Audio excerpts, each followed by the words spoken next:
Well, joining us now is John Manley. Like Chrystia Freeland, he too has served as Finance Minister and Deputy Prime Minister in Mr. Manley's case with Jean Chrétien. John Manley, thank you for joining us. My pleasure, Michael.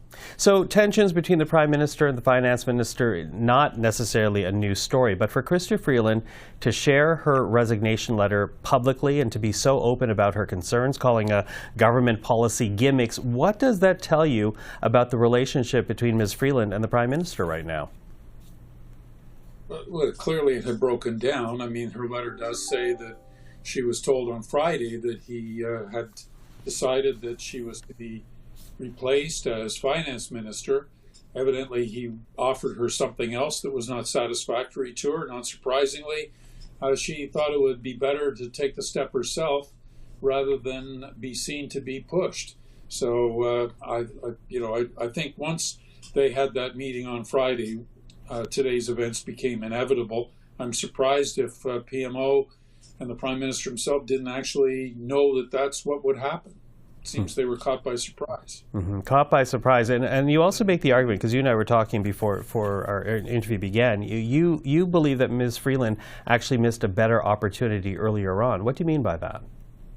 Well, I gather from her letter that she doesn't like these incentives that were thrown together, not just the $250 check that never made it into the economic statement, but also the GST tax holiday that's been lukewarmly received, certainly not received with enthusiasm by the small business community, and of questionable economic impact. I mean, people just defer their purchases rather than being stimulated to go out and spend. So I think that she, Michael, the one job that a finance minister needs to be able to do is to say no to the Prime Minister.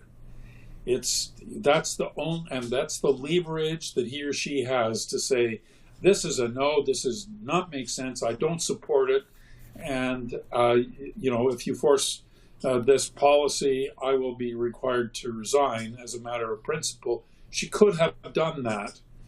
She chose not to. She waited until he told her she was going to be moved to another portfolio.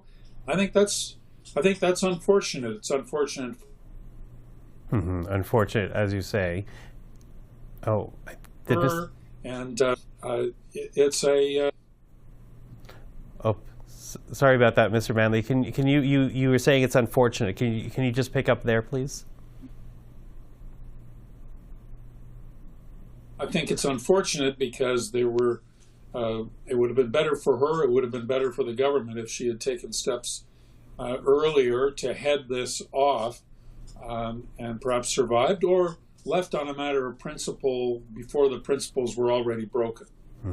Now, reports have been going back and forth that there are other cabinet ministers now thinking of stepping aside. Has Chrystia Freeland, or perhaps the Prime Minister, really opened a Pandora's box here that ushers in essentially chaos for this government?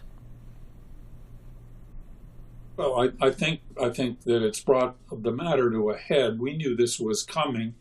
The party's been mired, 20 or so points behind the Conservatives for, virtually for 2 years now. None of the steps they've taken have been able to alleviate that. Caucus, a number of members of caucus tried to get the Prime Minister to address it this past summer. That effort fizzled out. And really, at the end of the day, it's going to be cabinet and then caucus that decide whether this Prime Minister stays in office until the next election.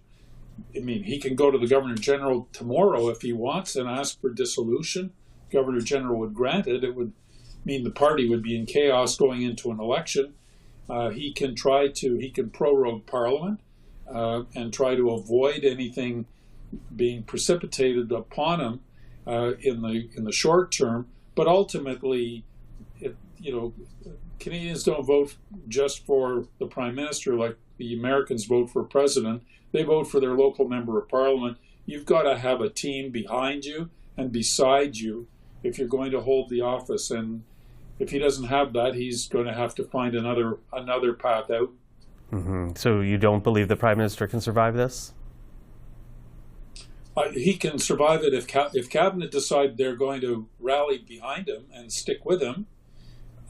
he can survive it unless caucus decides that they've had it. We know an increasing number of members of caucus are becoming vocal about it. These things don't make the party any stronger going into an election. All of the doubts about the Prime Minister's leadership that have been expressed by members of caucus to this point, and now by the Deputy Prime Minister and Minister of Finance, are just going to fuel the feeling that many Canadians have that it's time for a change, and if the leader's not going to change, then the party's going to have to change.